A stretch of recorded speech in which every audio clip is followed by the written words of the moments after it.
Hello viewers, मैं हूं कल्पिता और आप सभी का स्वागत है हमारे कार्यक्रम में जिसका नाम है संजीवनी। दोस्तों, आज के एपिसोड में हम बात करेंगे दांतों की समस्याओं के बारे में और उसके ट्रीटमेंट के बारे में। इस पर चर्चा करने के लिए हमारे साथ हमारे स्टूडियो में मौजूद है डेंटिस्ट डॉक्टर आनंद मोहता जी। तो चलिए उनका स्वागत करते हैं। वेलकम डॉक्टर आनंद, आपका हमारे संजीवनी के मंच पर बहुत बहुत स्वागत है। थैंक यू डॉक्टर, आज के एपिसोड में हम बात कर रहे हैं दांतों की समस्याओं के बारे में। जब भी दांतों की समस्या की बात आती है हमें तो कैविटीज का ही नाम आगे आता है, लेकिन और भी कई सारी समस्याएं हैं जो हमारे दांतों में होती है। तो हम आपसे जानना चाहेंगे कि ऐसी कौन कौन सी समस्याएं हैं। सबसे पहली समस्या जो मैं डिस्कस करना चाहूंगा वो है टेढ़े मेढ़े दांत, जो आजकल एक्चुअली बहुत कॉमन भी है कि कई बच्चों के दांत आगे पीछे होते हैं, टेढ़े मेढ़े होते हैं, एक लाइन में नहीं होते हैं और उस वजह से इश्यूज आते हैं। सबसे बड़ा इश्यू आता है कि वो दिखने में अच्छे नहीं दिखते और अब सोसाइटी बहुत ज्यादा कॉन्शियस हो गई है। हर कोई इंस्टाग्राम पे है, फेसबुक पे है, सब सेल्फीज ले रहे हैं। तो अगर उनकी स्माइल परफेक्ट नहीं है तो बच्चों को नहीं अच्छा लगता है और उनकी पर्सनालिटी को, उनके कॉन्फिडेंस को वो बहुत ज्यादा इम्पैक्ट करता है जी। तो वो a smile gives you a lot of confidence and having a near perfect smile will give you a lot of confidence in your professional life, in your personal life, in everything. So दांत line में होना ना सिर्फ दिखने में important है, उससे function भी बहुत इंपॉर्टेंट है, क्योंकि आखिर में आपके दांत एक दूसरे से बराबर लगने चाहिए। ये टिपिकली कैंची जैसा है। कैंची तभी कट करेगी जब उसकी दोनों ब्लेड्स एक दूसरे को प्रॉपर एंगल में कट करेंगे। वही सिचुएशन दांत में आती है। आपके आगे के दांत, पीछे दांत जब तक प्रॉपर एंगल में एक दूसरे से सही जगह पे टच नहीं हो रहे हैं वो अपना काम पूरी तरह नहीं कर पाएंगे। और अगर आपके दांत टेढ़े मेढ़े तो वो ऑब्वियसली सिचुएशन है कि वो नहीं हो पा रहा है। उसका ट्रीटमेंट क्या है? ट्रीटमेंट है ब्रेसेस लगाना, जो दांतों में तार लगाना बोला जाता है कॉमनली। सो ब्रेसेस का ट्रीटमेंट बहुत ही कॉमन है, सेफ है, कोई दिक्कत नहीं है। मैंने खुद ने जब मैं छोटा था तब करवाया था and it is a very perfect and routine procedure. Braces में अपने पास काफी ऑप्शंस है। जैसे फॉर एग्जांपल अगर अपने को ब्रेसेस लगवाने हैं तो मेटल के ब्रेसेस भी आते हैं जो मेटल के होते हैं। अब इसमें दिक्कत बस इतनी है कि वो मेटल के हैं तो वो दिखते हैं, थोड़े ऑब्वियस होते हैं। इसका फायदा ये है कि थोड़े इकोनॉमिकल होते हैं। सो अगर कंसर्न दिखावे में इतना नहीं है कि चल इस उम्र में चल जाएगा और फाइनेंसेस इज एन इश्यू, तो आप मेटल के ब्रेसेस करवा सकते हैं। उसका दूसरा ऑल्टरनेटिव हमारे पास सिरेमिक के ब्रेसेस भी है, जिसमें वो जो मेटल का ब्रैकेट था वो सिरेमिक का हो गया, तो वो दांत के कलर का हो गया। तो ये थोड़े से कम दिखाई देते हैं। ऐसा नहीं कि ये पूरी तरह से इनविजिबल है, जो वायर है वो तो मेटल का ही रहेगा तो वो तो दिखाई देगा ही, बट हल्का दिखावा उसका कम हो जाता है। It becomes less apparent. Treatment करवाना चाहिए, जितना जल्दी आप करवा सके वो अच्छा है।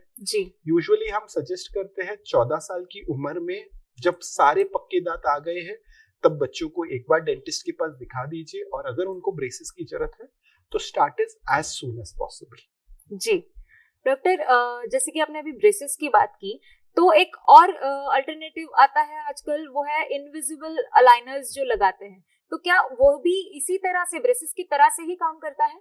जो इनविजिबल अलाइनर्स जो आज के डेट में बहुत कॉमन हो गए हैं और बहुत फेमस हो गए हैं, वो भी आखिर में काम तो ब्रेसेस की तरह ही करते हैं। बस उनका फायदा ये होता है कि ये ज्यादा कंफर्टेबल होते हैं। क्योंकि आप इनको पहनना है, ये विजिबल नहीं रहेंगे, किसी को समझ भी नहीं आएगा। मुझे भी इनफैक्ट नहीं समझ में आएगा अगर आपने अलाइनर्स पहने हैं तो इतने डिस्टेंस में हमको दिखाई भी नहीं देंगे वो। सो सोशल डिस्टेंस में तो आपको दिखने ही नहीं वाले। इसका फायदा ये कि आप खाते टाइम इसको निकाल सकते हैं, क्योंकि ब्रेसेस में खाते टाइम की रिस्ट्रिक्शंस होते हैं। खाना उसमें फंस सकता है, आपको साफ रखना है, कुछ भी खाते से ही आपको ब्रश करना है, फ्लॉस करना है। अलाइनर्स में वो दिक्कत ही नहीं है, आपको ये निकाल देने हैं। हम इसे कहते हैं टिपिकली आपको दिन में 23 घंटे पहनने हैं। 1 घंटा कम नहीं पहनना है। जब आप ब्रश कर रहे हैं या जब आप कुछ खा रहे हैं तब आप निकाल दीजिए, फिर उसको वापस पहन लीजिए। इसका फायदा ये है कि ये कंफर्टेबल ज्यादा है, दिखते नहीं है लेकिन ये कॉस्टली भी ज्यादा है। डॉक्टर, अभी आपने बताया कि ब्रेसेस हो या फिर अलाइनर्स हो, ये सब काम करते हैं हमारे टेढ़े मेढ़े दांतों को सीधा करने का। लेकिन मैं आपसे ये जानना चाहूंगी कि ये किस प्रकार काम होता है, ये किस प्रकार हमारे दांत एक लाइन में लाने के लिए मदद करते हैं?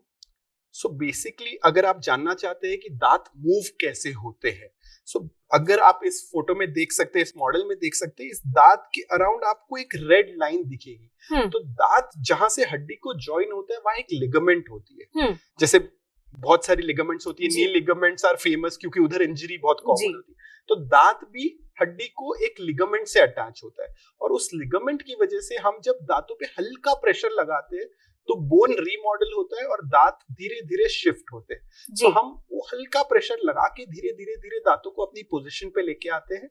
बट इंपॉर्टेंट चीज एक है कि जो बच्चों को ध्यान रखना है इस एज ग्रुप में, कि जब आपका ब्रेसेस का ट्रीटमेंट चल रहा है, मेक श्योर आप हाइजीन मेंटेन रखिए। आपके बैग में एक ब्रश होना जरूरी है हमेशा, क्योंकि ब्रेसेस में तो खाना फंसेगा। इतने तार अगर आपके मुंह में है तो उसमें तो खाना फंसेगा, वो तो बाउंड टू हैपन। तो आप प्लीज ब्रश करिए, एवरी मील के बाद आप ब्रश करिए ताकि वो गंदगी निकले। नहीं तो फिर ब्रेसेस निकल गए, दांत लाइन में आ गए, दांत खराब हो गए, तो कुछ वो तो नेगेटिव हो गया, तो वो नहीं होना चाहिए। तो मेक श्योर कि आप मेंटेन अच्छे से करें उसको, वो बहुत इंपॉर्टेंट है। और वो एज ग्रुप जो होता है ना, वो टिपिकली वो 9-10 स्टैंडर्ड वाला होता है, लाइफ में और बहुत सारे स्ट्रेस चल रहे होते हैं, तो कहीं ओरल हाइजीन इग्नोर ना हो जाए। तो पेरेंट्स को थोड़ा ध्यान देना है। और दूसरी इंपॉर्टेंट चीज है कि उसी एज ग्रुप में करवा लेना है, क्योंकि 10th के बाद कोई भरोसा नहीं वो कहाँ चला जाए। 12th के लिए भी कई बार बच्चे out of the home city चले जाते हैं, कई बार 12th के बाद तो जाना ही पड़ता है जब कोई प्रोफेशनल कोर्स के लिए जाते हैं, तो ये ट्रीटमेंट्स डिफिकल्ट, इम्पॉसिबल हो जाते हैं। फिर आपका प्रोफेशनल कोर्स होते ही करियर में आ गए तो फिर ये कभी हो ही नहीं पाएगा। सो प्रेफर कीजिए इसको 14 से 16, 17, 18 साल तक में मैक्सिमम कंप्लीट कर लेना आपने को। और इस ट्रीटमेंट के लिए टाइम लगता है, ये ऐसे नहीं कि अभी हो जाएगा। मिनिमम 8 महीने से लेके 2-2.5 साल भी लग सकते हैं, depending upon how bad the condition is. कभी कभी हमको कुछ दांत निकालने भी पड़ते, अगर जगह कम है, दांत ज्यादा है, तो हमको कहीं ना कहीं तो कुछ बैलेंस स्ट्राइक करना पड़ेगा। तो जो जैसी जरूरत है, depending on the bodies jaw condition and tooth condition, जैसे आपके ब्रेसेस स्पेशलिस्ट और आपके डेंटिस्ट सजेस्ट करते हैं, प्लीज उसको फॉलो कीजिए एंड राइट एज में ट्रीटमेंट करवा लीजिए। जी डॉक्टर, ब्रेसेस की जो ट्रीटमेंट चलती है उसके लिए क्या कोई फिक्स अमाउंट ऑफ चेकअप या फिर फिक्स सिटिंग्स डॉक्टर के साथ होना जरूरी होता है? So one sitting every 3 to 4 weeks तो मैंडेटरी होता है, क्योंकि तभी हम, जैसे मैंने कहा कि लाइट फोर्सेस होते हैं, हम एकदम से दांत पे प्रेशर नहीं डाल सकते। अगर हम वो करेंगे तो दांत रिजॉर्ब होने लगेगा। तो लाइट प्रेशर होता है जो थोड़े दिनों के बाद खत्म हो जाएगा, उसको फिर से एक्टिवेट करना पड़ता है। तो उसके लिए हर 3 से 4 हफ्ते में, जैसे आपके डेंटिस्ट को सही लगे आपके सिचुएशन में, वो आपको बुलाएंगे। कई बार हम वायर्स चेंज करते हैं, हर वायर का अलग काम होता है, हर चीज के लिए अलग वायर होता है। दांत को आगे लाने के लिए अलग वायर है, दांत को घुमाने के लिए अलग वायर है, दांत को टिल्ट करने के लिए अलग वायर है। तो उस हिसाब से जैसे जो जरूरत है वैसे वायर्स यूज किए जाएंगे। आप अगर अपॉइंटमेंट मिस करते तो आपका ट्रीटमेंट उतना लंबा होता जा रहा है। अगर सपोज आप इस महीने की अपॉइंटमेंट में नहीं जा पाते फॉर एनी रीजन, तो वो 1 महीना आपका कुछ दांतों में ज्यादा मूवमेंट होने ही नहीं वाला है। तो कोशिश कीजिए जल्द से जल्द, और you maintain the appointments. And the other thing, ऐसा नहीं कि सिर्फ 18 साल की उम्र तक आप ब्रेसेस कर सकते हैं, हम 60 साल की उम्र के लोगों में भी ब्रेसेस लगाते हैं। अगर patient is ready and willing, braces can be put at any as. It's just that you should be ready and available to get the treatment done. अगर आप उस सिटी में नहीं है तो you can maybe opt for aligners, जहां आप 2-3 महीने में एटलीस्ट विजिट्स के लिए आ सके। एटलीस्ट अभी जैसे मेरे कई पेशेंट्स है जो पूना में है, चेन्नई में है, तो हम उनको अलाइनर्स यूज करते हैं कि भाई आप ये एटलीस्ट 3 महीने में भी चेकअप को आओगे तो चल जाएगा। So we have options available for every situation, you have to take that action. जी डॉक्टर, ये तो हो गई ब्रेसेस की बातें। एक और समस्या देखने को मिलती है, जब ही रूट कैनाल काम नहीं करता तो हमें दांत निकालना पड़ता है और उसकी जगह पे दूसरा दांत इम्प्लांट करना पड़ता है। तो वो इम्प्लांट करते वक्त कौन कौन सी सावधानियां लेना जरूरी होता है? So before I answer this question, मैं पहले ये बताना चाहूंगा इम्प्लांट होता क्या है एग्जैक्टली, क्योंकि कई लोगों को शायद इम्प्लांट क्या होता है वो ही अंदाज नहीं है। तो अगर आप ये मॉडल में देख सकते हैं, ये दांत जो हड्डी के अंदर है, ये एक टाइटेनियम की पिन प्लेस की गई है जो हड्डी के अंदर प्लेस की गई है जी। और उसके ऊपर फिर आपके दांत के ऊपर एक कैप लग जाती है। इसको हम इम्प्लांट बोलते हैं। ये प्योर टाइटेनियम का बना होता है, which is the most biocompatible material. मतलब इसको बॉडी एडवर्सली रिएक्ट नहीं करती है, बॉडी इसको अपना समझ लेती है। ठीक है। सो ऐसा नहीं है कि अरे मेरी बॉडी रिएक्ट करेगी, कोई बॉडी रिएक्ट नहीं करती। अभी तक ऐसी रिपोर्ट्स नहीं है लिटरेचर में कि किसी को टाइटेनियम से एलर्जी हो, इसलिए हम वो यूज करते हैं। और लाखों इम्प्लांट्स किए जाते हैं दुनिया भर में डेली। ऐसा नहीं है कि ये कोई नया प्रोसीजर है, ये 1960s से किया जा रहा है, तो ये काफी पुराना प्रोसीजर है। इम्प्लांट्स का एक दूसरा डर है कि ये पेनफुल प्रोसीजर है, जैसे रूट कैनाल, हड्डी में पिन डालोगे, स्क्रू डालोगे, ये सब वर्ड्स यूज किए जाते हैं पेशेंट से। It's a totally painless procedure. मैंने every other day I am placing implants and patients शाम तक हमको मैसेज कर देते कि सर मैं इसको क्यों इतना डिले कर रहा था, ये तो कुछ नहीं था जी, हमने खाली फोकट 1 साल इसके लिए मन बनाने में वेस्ट किया यार, ये तो कुछ नहीं था। उनका ये मैसेज आ जाता है कि यार और भी चाहिए तो कर दो सर आप। So implants is a totally painless procedure. हाँ, it's a surgical procedure. So जो surgical care रखनी है, जो after effects है 2-3 दिन के लिए, वो आपको ध्यान रखने, बाकी कोई दिक्कत नहीं है। But implant is currently the best thing, दांत जो आपका नहीं हो उसको रिप्लेस करने के लिए। So implant से फायदा ये है कि आपके आगे पीछे के दांतों को हम डिस्टर्ब नहीं करते। डॉक्टर, जैसे इम्प्लांट होता है वैसे मैंने ब्रिज के बारे में भी सुना है, तो ये एग्जैक्टली क्या होता है? सो इम्प्लांट तो फिर भी एक रीसेंट प्रोसीजर है, ब्रिज तो कई सालों से किया जा रहा है, करीबन 100 सालों से ब्रिज करके एक ट्रीटमेंट है जो अवेलेबल है। सो बेसिकली ब्रिज में क्या होता है, आप इस मॉडल में इम्प्लांट को भूल जाइए, जो नीचे इम्प्लांट लगा हुआ है उसको आप इग्नोर कर दीजिए, समझिए आपका दांत नहीं है, आपने कोई भी कारण आपका दांत निकाल लिया है। तो हम ब्रिज ट्रीटमेंट में क्या करते हैं, हम आपके आगे के और पीछे के दांतों को शेप देते हैं, उनको चारों तरफ से ट्रिम करते हैं, और एक लैब से बन के हमको एक 3 यूनिट की कैप्स आएगी, जिसमें 3 कैप्स जॉइंट रहेगी एक दूसरे से। ये सेपरेट नहीं है, तीनों एक दूसरे से जॉइंट है, और ये आगे और पीछे के दांत में हम सीमेंट कर देते हैं, तो इससे आपका बीच का दांत रिप्लेस हो गया। अब इसमें फायदा ये है कि ये फास्ट ट्रीटमेंट है। इम्प्लांट थोड़ा सा टाइम लेता है, implant will take at least 3 to 4 months। अगर आज मैंने इम्प्लांट प्लेस किया है आपके मुंह में, तो मैं उस पे कैप करीबन 3 से 4 महीने बाद लगाऊंगा। तो कुछ पेशेंट्स होते हैं जिनके पास इतना टाइम नहीं होता है, या वो इंडिया में रहते ही नहीं है, उनको इमीडिएटली जाना होता है, या किसी की मेडिकल कंडीशन इतनी अच्छी नहीं है कि हम इम्प्लांट कर सके। अगर बहुत ज्यादा डायबिटीज है, बहुत बीपी है, तो हम इम्प्लांट नहीं कर सकते उनमें। ब्रिज एक कंजर्वेटिव ट्रीटमेंट है उस कंपेरिजन में मेडिकली। बट अगर आप मुझे पूछे व्हाट वुड आई रिकमेंड, या मैं मेरे मुंह में क्या करवाना चाहूंगा, मैं इम्प्लांट सजेस्ट करूंगा। क्यों? क्योंकि मैं आगे पीछे के दांतों को इम्प्लांट में टच नहीं कर रहा हूँ, जो ब्रिज में हो रहा है। तो जो दांत आपके शायद अच्छे थे, उनको भी आपने ट्रिम करना पड़ा और उनपे कैप लगी, सो पोटेंशियली आगे जाके उनमें तकलीफ हो सकती है। सो अगर इम्प्लांट पॉसिबल है मेडिकली, बायोलॉजिकली, अगर आपके पास उतना बोन है उधर and financially you have the money for it, implant is always a better option.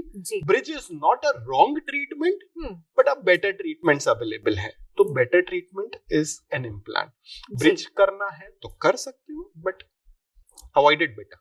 Ji doctor, कई बार ये जो इम्प्लांट्स होते हैं वो कभी कोई सोने का दांत लगा लेता है या चांदी का दांत लगा लेता है, तो ये जो मटेरियल्स होते हैं वो किस तरह से सिलेक्ट करने चाहिए? So, अभी तो सोने का दांत कोई नहीं लगा पाता है, बिकॉज़ सोना इतना महंगा हो गया है। So that is out, और लगा भी लोगे तो शायद वो पॉसिबल नहीं है। So सोने का दांत तो अभी कोई नहीं करता है। बट हाँ, मटेरियल्स में हमारे पास 2 बेसिक ग्रुप ऑफ मटेरियल्स है। एक होते हैं मेटल के दांत और दूसरे होते हैं सिरेमिक के। मेटल के दांत मतलब वो मेटल के बने हुए कैप होते हैं बेसिकली, जो दांत के ऊपर कैप लगाया जाता है। जैसे फॉर एग्जाम्पल ये कैप है, फॉर एग्जाम्पल अगर मैंने इस दांत को शेप करके इस पे कैप लगाया, तो ये कैप मैं मेटल की भी लगा सकता हूँ, मैं सिरेमिक की भी लगा सकता हूँ। मेटल की दांत में फर्क ये रहेगा कि वो मेटल की है तो वो दिखाई देगी, आप जोर से हंसेंगे या स्माइल करेंगे तो वो दिखाई देगा। और अगर आप एक कोई क्लब में है या कहीं है जहाँ बहुत लाइट है, तो वो रिवर्स शाइन भी मारेगा, तो वो ऑब्वियस समझ में आएगा लोगों को कि अरे भाई इसके मुंह में तो मेटल है। That is the only disadvantage with metal. दूसरे टाइप के दांत होते हैं जो सिरेमिक के होते हैं, उसमें भी 2 टाइप होते हैं। एक होता है जिसमें मेटल के ऊपर सिरेमिक की कोटिंग की जाती है, और दूसरे होते हैं जो पूरी तरह से सिरेमिक के बने होते हैं, जिसको हम ऑल सिरेमिक बोलते हैं। जो पहला कैटेगरी है उसको हम PFM बोलते हैं हमारे लैंग्वेज में, कि porcelain on to metal. So metal है, उसके ऊपर सिरेमिक लगाया गया है, कारीगर ने बैठ के उसके ऊपर चिपकाया है। अगेन दोनों बहुत अच्छे होते हैं, देखने में दोनों एज गुड एज नेचुरल लगते हैं। Most of the times dentist के अलावा कोई पहचान नहीं पाएगा कि आपको नकली दांत लगा हुआ है। अगर उसकी शेड बाजू के दांतों से अच्छे से मैच की हो तो नॉर्मल इंसान को सोशल डिस्टेंस में समझ भी नहीं आएगा कि अरे भाई ये तो नकली दांत है जी। फायदा ये है कि इन दांतों से आपको एस्थेटिक्स भी मिल जाती है, आपका खाने का काम भी हो जाता है and life goes on as normal. आपके लिए वो आपका दांत जैसा पहले था डीके लगने के पहले वो वैसा ही वापस आ गया है, बस अब उसमें एक सिरामिक या मेटल का दांत आ गया है। जी डॉक्टर, तो क्या ये मटेरियल का जो सिलेक्शन है उसका हमारे दांतों के काम पर कुछ फर्क नहीं पड़ता? मतलब मोस्ट ऑफ द मटेरियल्स जो अभी अवेलेबल है वो इतने स्ट्रॉन्ग है कि वो रूटीनली हर किसी में सूटेबल है जी। मोस्ट ऑफ द टाइम्स हम कुछ पेशेंट्स में सिलेक्टिवली सजेस्ट करते हैं आपके लिए ये शायद बेटर होगा, आपके लिए ये शायद बेटर हो, otherwise mostly everything suits all the situations. आपको finances would be a major issue because metal के कैप सस्ते होते हैं, ऑल सिरेमिक के कैप्स काफी महंगे होते हैं, so that is one concern. Otherwise mostly आज की तारीख में the materials are so strong and so good looking that they give you excellent results. जी डॉक्टर, इसके बारे में हम आपसे और भी जानकारी लेंगे, लेकिन अभी वक्त है एक छोटे से ब्रेक का। दोस्तों, दांतों की समस्याओं के बारे में और उस पर की जाने वाली ट्रीटमेंट के बारे में हम डॉक्टर आनंद से और भी जानकारी लेंगे, लेकिन एक छोटे से ब्रेक के बाद।